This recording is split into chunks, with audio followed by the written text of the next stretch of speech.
ഇപ്പോഴും പ്രാഥമിക ഘട്ടത്തിലുള്ള ഗാസ വെടിനിർത്തൽ നടപ്പാക്കുന്നതിന് നിരായുധീകരണവും ചർച്ച ചെയ്യാൻ ഒരുക്കമാണെന്ന് അറിയിച്ചിരിക്കുകയാണ് ഹമാസ്. ഇപ്പോഴും കൈവശമുള്ള ആയുധങ്ങൾ എന്തു ചെയ്യണമെന്നത് സംബന്ധിച്ച് തുറന്ന മനസ്സുള്ളതെന്ന് അസോസിയേറ്റഡ് പ്രസിന് അനുവദിച്ച അഭിമുഖത്തിൽ ഹമാസ് നേതാവ് ഖാസിം നയീം പറഞ്ഞു. US കാർമ്മികത്വത്തിൽ പ്രഖ്യാപിച്ച വെടിനിർത്തൽ പ്രകാരം ഹമാസ് കൈവശം വയ്ക്കുന്ന ആയുധങ്ങൾ അന്താരാഷ്ട്ര നിരീക്ഷകർക്ക് കൈമാറണം.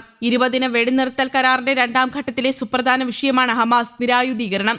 നശിപ്പിക്കുകയോ സൂക്ഷിച്ചു വയ്ക്കലോ കൈമാറലോ എന്തുമാകാം, പക്ഷേ പലസ്തീനുവാദികൾ പാലിച്ചാകണം. വെടിനിർത്തൽ കാലത്ത് ഒരിക്കൽ പോലും ഉപയോഗിക്കാതിരിക്കലുമാകാം, അദ്ദേഹം പറഞ്ഞു. വെടിനിർത്തൽ രണ്ടാം ഘട്ടം ആരംഭിക്കുന്നതിന് അരികെയാണെന്ന് കഴിഞ്ഞ ദിവസം ഇസ്രായേൽ പ്രധാനമന്ത്രി ബെഞ്ചമിൻ നെതന്യാഹു പറഞ്ഞെങ്കിലും വിഷയത്തിൽ അവ്യക്തതകൾ തുടരുകയാണ്. കരാറിലെ പ്രധാന നിർദ്ദേശമായ ഗാസയിൽ അന്താരാഷ്ട്ര സേനയിൽ പങ്കാളികളാകുന്ന രാജ്യങ്ങൾ ആരൊക്കെ എന്നതുൾപ്പെടെയുള്ള വിഷയങ്ങളിൽ ഇസ്രായേൽ നിർദ്ദേശങ്ങൾ അംഗീകരിക്കാൻ ഹമാസ് തയ്യാറായിട്ടില്ല.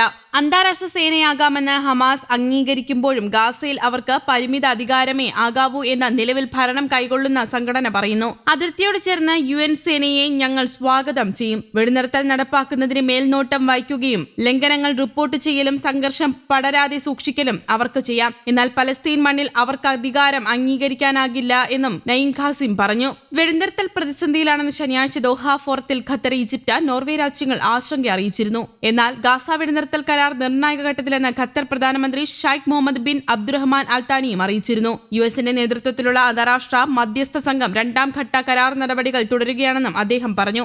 ഇസ്രായേൽ സേനയുടെ പൂർണ്ണ പിന്മാറ്റമുണ്ടാകുകയും ഗാസ സ്ഥിരതയിലേക്ക് തിരിച്ചു പോകുകയും ജനത്തിനകത്തേക്കും പുറത്തേക്കും പോകാൻ കഴിയുകയും ചെയ്യും വരെ വെടിനിർത്തൽ പൂർണ്ണമാകില്ല. നിലവിൽ അങ്ങനെയൊരു സാഹചര്യമായിട്ടില്ല എന്നും അൽ താനി വ്യക്തമാക്കിയിരുന്നു. 2 വർഷമായി തുടർന്ന വംശഹത്യ ഭാഗികമായി അവസാനിപ്പിച്ചുവെങ്കിലും ഒക്ടോബറിൽ വെടിനിർത്തൽ നിലവിൽ വന്ന ശേഷം 360 പലസ്തീനികളെ ഇസ്രായേൽ കൊലപ്പെടുത്തിയിട്ടുണ്ട്.